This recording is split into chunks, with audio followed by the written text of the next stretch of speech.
as a beginner, I'm not so interested in the written and in reading and writing the language. So when I started with Arabic, I did learn how to read Arabic. I wanted to be able to follow along with it, but specifically for my notes in my flashcards, I used a romanized version that I would just see at a glance how to pronounce something. It's not the most ideal way, and there's a lot of controversy that some people would say you should really just stick to just Arabic the entire time, and I would agree with that with different goals. Then again, with something like Japanese, I just happened in Japanese to stick to the um not to the katakana and hiragana versions of the words, not the kanji. So keep in mind, like a different alphabet.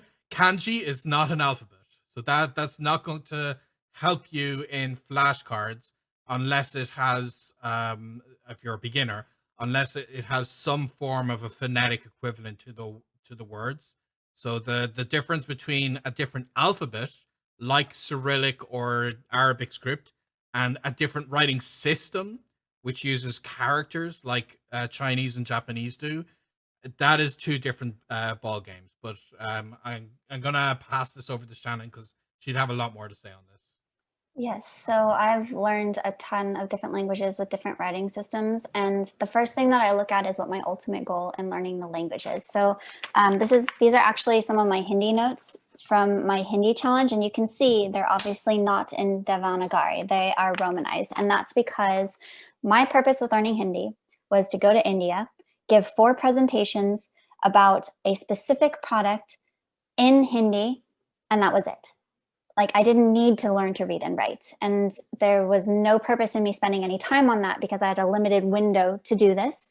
And so I needed to focus all my energy on learning my speech first, my presentation in the language, and then being able to answer any questions that I may have following that particular speech. So I was very, very focused on just doing that. And so reading and writing did not ever play into that. So my teacher, all of the notes that they sent me were in Romanization. All of my personal notes were in Romanization as well. And between my tutor and I, because sometimes in doing this, especially in languages where there's not a standard version of the Romanization, you end up with a lot of different spellings for things. I experienced that with Persian my first 3 months because I just recently learned how to read and write in Persian, but it would be things like the word for to like or I like, which is dustaram. And dust could be spelled D-O-O-S-T or D-U-S-T, daram, because it's like a long vowel, could have 2 A's or just 1 A with a line over it or just 1 A. So you end up with all these variations in spelling. So when you're reviewing your flashcards, using the romanization, you will type something in and it'll be like, it's wrong because you only use 1 A, where in that particular time you use 2 A's and then another time you use 1. So it becomes really confusing really quickly. So that's why I went ahead and decided to learn to read and write in Persian. But for me, my approach tends to be, one, what is my goal? So obviously I never needed to learn how to write in Hindi. So I just did not learn Devanagari at all. But in other cases, so I've learned Japanese, Korean, Chinese, Russian, Hebrew. I'm learning Persian now. So with those languages, with alphabets, so like with Russian, one of the first things that I did was learn to read in Cyrillic. And with Korean, one of the first things that I learned to do was read Hangul. Whereas with Japanese, I learned to read hiragana, waited to learn katakana, and I'm still working on kanji. But Chinese, I first learned pinyin, and then I started learning characters. So the reason that I did it this way is because it is something that can distract from if you're trying to have a conversation. So you need to think about if you have the time capacity, especially in a challenge like this, to take on another writing system. If you're learning Japanese, which it sounded like you might be, I would learn hiragana and worry about kanji and katakana later. Like, don't worry about them right now, but learn hiragana because that'll get you a foot in the door. And that's like the system that's used as like their simple, like there's a thing called hiragana. So over kanji, you'll have the hiragana written over it to help you with pronunciation. And then sometimes even with katakana words, you'll have hiragana written as well, so that way you can kind of figure out what the pronunciation is. So I'd recommend that. The reason you'd want to learn the writing system sooner rather than later is because a lot of resources only use romanization for like the first 2 or 3 chapters, and then they expect that you will have learned the alphabet. So if you're using courses or course books or things like that, you may find yourself limited by not learning to read and write because the courses don't provide romanization throughout the entire book.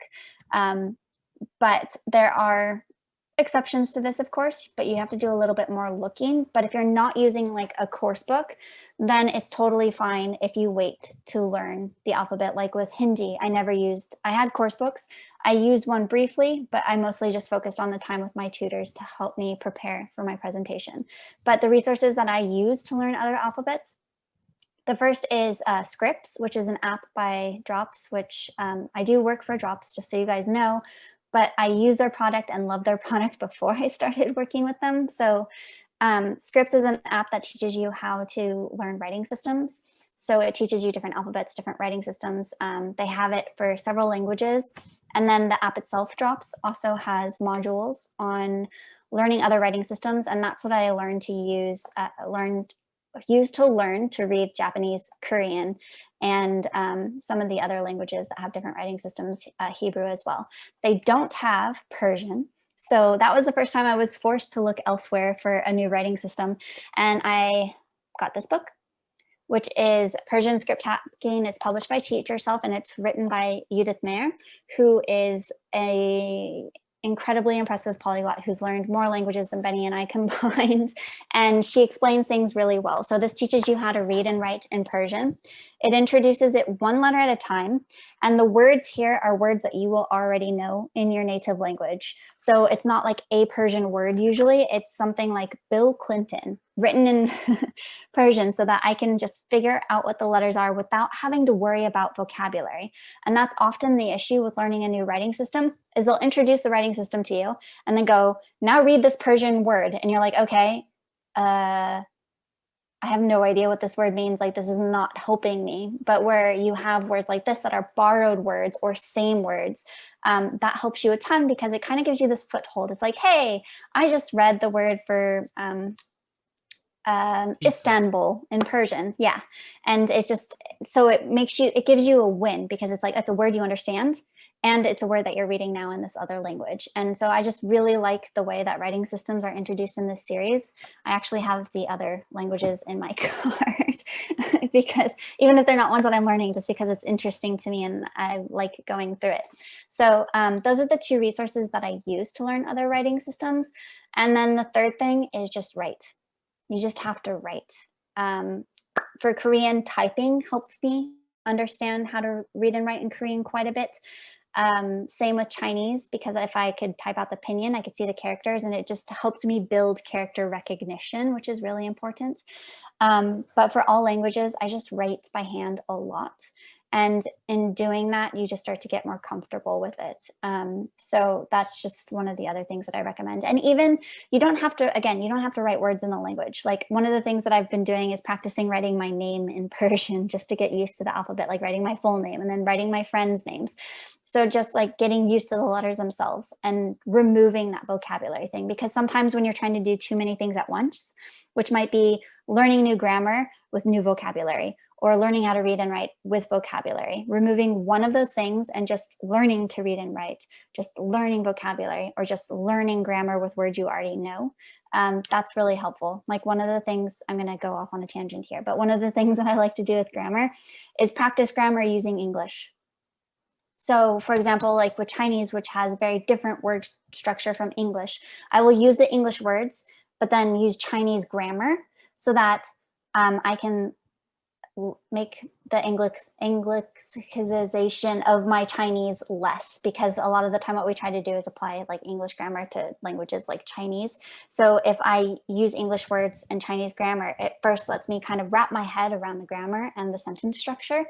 And then once I'm able to do that, I'll go in and I'll plug Chinese vocabulary back in. But if I'm trying to learn a new grammar structure that's introduced to me using a whole bunch of Chinese vocabulary that I don't know yet, it's going to be harder for me to actually understand that grammar than if I use other tactics like vocabulary that I do know, or just using English with the Chinese structure. So removing one thing sometimes helps a lot with stuff like that. If you're just starting out in learning a language with a different writing system like Japanese or Chinese, then joining the Fluent in 3 Months challenge would be a good next step for you. Shannon and I will guide you through the first 90 days of learning a language, ending in a 15-minute conversation with a native speaker. Find out more at the link below.